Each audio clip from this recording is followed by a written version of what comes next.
Hello everyone and welcome to another edition of NEC On The Run. I'm Kyle Turner for NEC Front Row and we're talking men's basketball today with Ron Ratner, the NEC Hoops Guru. Ron, thanks for joining me today. Best time of year, 2 weeks to play, things are tightening up. Let's go. All right, we're going to jump right into the headlines. Ron, let's take a look at the NEC Tournament field as it stands now. All right, Kyle, just 4 games to play, and we already have 7 teams in the tournament. That almost never happens. Usually we're down to the last game or two to just even complete the field. So 7 are in. St. Francis Brooklyn was already in prior to last week. They were joined by 6 others. So you have Bryant and Robert Morris at 9 and 5, LIU, Brooklyn, Mount, SFU at 8 and 6, Wagner at 7 and 7. Of course, St. Francis Brooklyn is ahead of the whole pack, 12 and 2. That last spot's going to come down to Sacred Heart and FDU. Sacred Heart certainly in the driver's seat here. They're up 4 games on FDU with 4 to play. So they'd have to lose 4, FDU would have to win 4.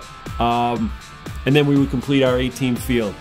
One note, Central Connecticut had the longest streak, second longest streak of all time in the conference. They had made 16 straight tournaments. That will be snapped this year. Once that field is completed, what we'll be looking at is the seeding. And right now you got a great race, 2 through 7. Second place through 7th, only separated by 2 games right now. So the last 2 weeks, we'll have a wild race as we head to the finish line. All right, Ron, now let's look at Brooklyn. Both teams are in the hoop spotlight. What can you tell me about them? Brooklyn's been the place to be lately because we had NBA All-Star festivities over the weekend in Brooklyn and in Madison Square Garden.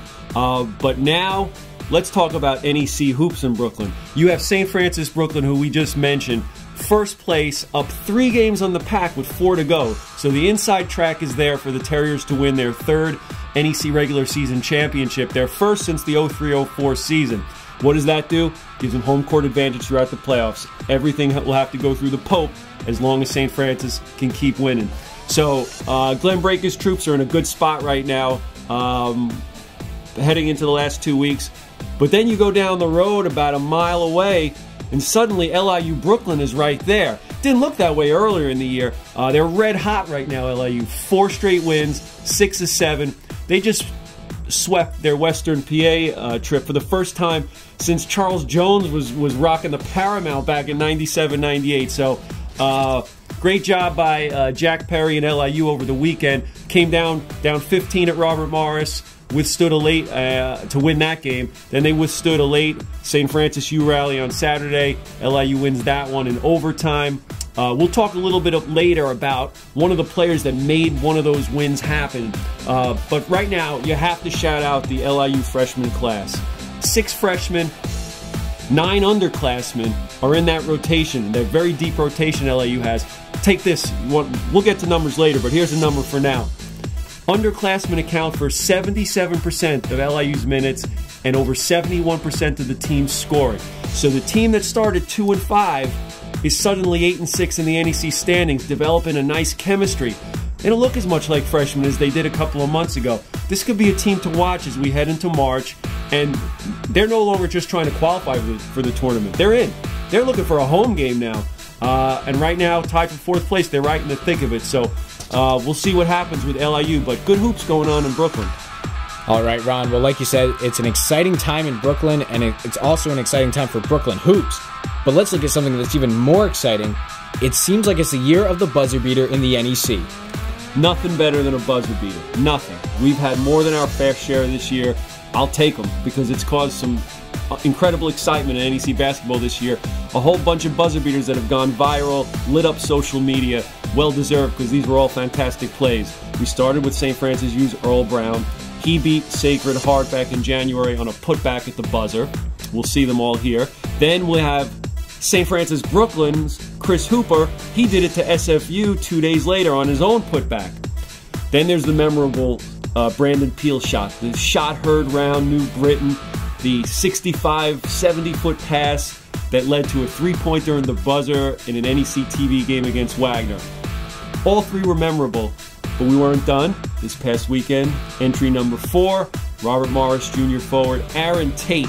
A furious Colonial comeback against Central Connecticut Saturday, also an NEC TV game, this one at the Sewell Center. Marquise Reed brought the Colonials back into this game. 1-point game. Last possession, clock winding down. Reed drives the lane, misses the shot. Who's right there for it? Aaron Tate tips the ball, bounces around the rim a couple of times, buzzer rings, bang, it falls. Gives RMU their only lead of the second half. They win the game 53-52. I love this quote from Andy Toole after the game, Robert Morris head coach. I'm very happy for Aaron. He makes the right decisions all the time. He has good collateral with the basketball gods. While that win wasn't an easy one for RMU, it did push him into a second-place tie in the standings with Bryant both at 9-5, so it was a big win for the Colonials. It's definitely been a big year for buzzer beaters in the NEC. Like you said, Ron, we've had 4 or 5 good ones. But let's look at a different number. What's your NEC number for this week? This week, if we've not talked enough about Jalen Cannon, the answer is no, because we're going to talk some more about him right now. He's the NEC rebound king. We covered that last week. But now, looking at his numbers, 15 double-doubles this season already. We still got some time to go here. 15 double-doubles, most in a season by an NEC player since Quinnipiac's Justin Ruddy had 17 back in 09-10. In fact, only 3 players, since we started tracking this stat in 1997-98, only 3 have had more than Cannon's 15 double-doubles this season. So he's in good company with Obi Wadiki from Central, Justin Ruddy, and FDU's Rashawn Turner. So great job by Jalen Cannon of St. Francis, Brooklyn. You want some more numbers? Check this one out. This is just as odd as it gets. The Central Connecticut Robert Morris game on Saturday that we just talked about that had the buzzer beater featured a grand total of 2, count them, 2 free throws in the entire game, both attempted and made by Marquise Reed in the middle of the second half. So let's put this one in a historical perspective. The 2 combined free throws were the fewest in a Division I game since at least the 1996-97 season. I researched that one. I have the NCAA researching to see if this may be an all-time record. Only 2 games have even come close. There was one game, an Air Force UNLV game, that had 3 free throws taken back in 06, and then a Wisconsin-Coppin State game in 08 that had 4. So, not much going on at the charity stripe that game, but just you're not going to see that too often in a basketball game at any level. No, you didn't see many fouls in that game, and then only 2 free throws the entire game. That's kind of ridiculous. Now, Ron, let's look at your NEC Spotlight performer. I know you had this guy under the radar. You warned us about him, but give it to me. When you make the jump from the under the radar guy to the guy, you know you're doing something right. Now, I was going to talk about De'Ami Starks. He's the player of the week. He averaged 24.5 a game. He shot nearly 60%. He's deserving of this spot. But what Mike Amon of Wagner did last week in Saturday's game against FDU, I couldn't pass it up. So, played 32 minutes. Didn't even start this game. 32 minutes off the bench. Finished with 20 points and 23 rebounds. 23 rebounds. Wow. That is the 3rd highest total in NEC history. That's 34 years of people rebounding the ball. So, the first 2020 game since Julian Boyd did it against FDU back in 2012. The 23 rebounds is the 3rd most in an NCAA game this year. And not only did he have 23 rebounds, he had 14 offensive rebounds. Think about that. That's the most by a D1 player since Chris Gaston of Fordham had 15 back in 2012 as well. So even Amon found his offensive rebounding numbers kind of amusing. He said after the game, all the rebounds speak to my shooting percentage. I just kept missing shots in close, and I was able to get the rebounds. He was 4 for 17 in the game, but he hit a lot of free throws.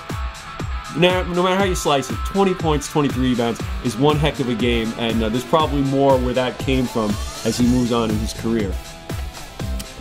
Now, we go to the under-the-radar honorable mention. This is my bread and butter here. I got 2 guys for you this week.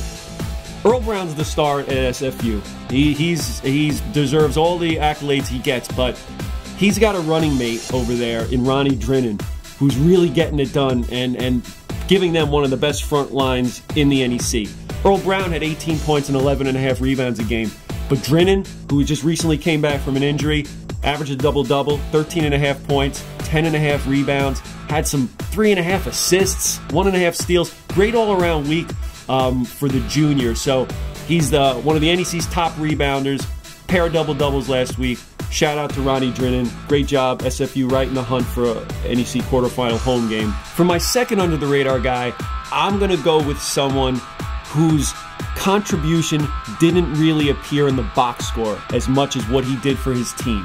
LIU's Joel Hernandez had 2 defensive stands at the end of LIU's win over Robert Morris, their 1-point win on Thursday.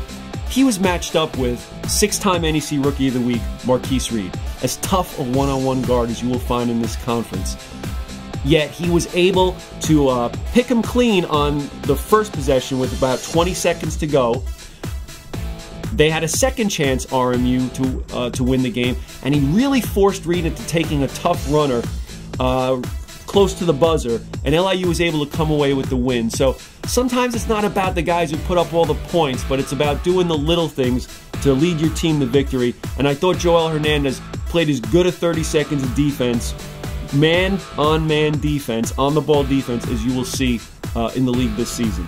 All right, Ron, well, defense is just as important as offense, if not more so. But let's take a Twitter timeout. What do you got for me on social media?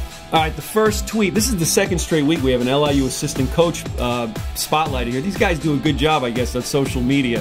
Charles Bridge, after sweeping their Western PA trip, he wrote, "What a great trip for our team. On the road at RMU and PA and come away with 2 wins. Makes all this time on the bus a little easier." Now, I know you know about taking trips. You were just out there this week and you had a long trip home in some nasty weather. But you know what? When you win, it all goes down easier, doesn't it? So, great tweet there by Charles Bridge. Our next tweet comes from Mount head coach Jamie and Christian. This was from about 10 days ago. I missed it on the first go-around, but I wanted to circle back to it because it's so good. He wrote, "I woke up this morning and I love our team even more. Our journey will be defined by our growth. Hashtag Mount Mayhem." So that came the morning after a really kind of heartbreaking 1-point loss at Bryant where they missed a shot at the buzzer. You have to hand it to the positivity that comes out of Jamie and Christian. When you talk to him, it's always there. He's never negative. He really does love his team and the direction the program's going. And I thought this tweet kind of summed it up real succinctly, what he, his attitude and what he thinks of Mount St. Mary's basketball. All right, well, it's great to see positivity coming from a head coach all the time, Ron. But NEC on TV, do we get another exciting game this week? I'm going to say yes. I don't know for sure, but I'm going to say yes. But before we do that, I got to crowbar in one more thing today because there's no real category for it. But I want to recognize Sacred Heart alum Shane Gibson, who's playing for the Idaho Stampede in the NBDL, the D-League. He was invited to his rookie season, and he was invited to the D-League shootout that took place at Barclays Center on Sunday. I watched that on YouTube. He didn't win. He finished in 4th place, but he's having a great season. He's one of the NEC's great all-time shooters. He's second in the NBDL this year with 97 three-pointers. He could really struggle from the outside. So looking forward to seeing more from him and where his career goes. As far as TV goes, we're back on a national game this week. CBS Sports Network. We're headed to Central Connecticut, where, if you remember the last time we had a TV game, that was Brandon Peel's shot, as we said, the shot heard round New Britain there. This time, St. Francis U's coming to town. Big game for them. 9 o'clock Thursday night. Dave Popkin, Terry O'Connor, Paul Dottino on the call. I'll be there. Looking forward to it. All right, Ron. Well, hopefully it's an exciting game. All the games this season on TV have been exciting. But fans, we're going to show you the NEC front row schedule for the next week in men's basketball. Keep in mind, any of these games can be viewed on necfrontrow.com free of charge. Also, fans, make sure to download the NEC On The Run app for iOS users only on your iPhone or iPad.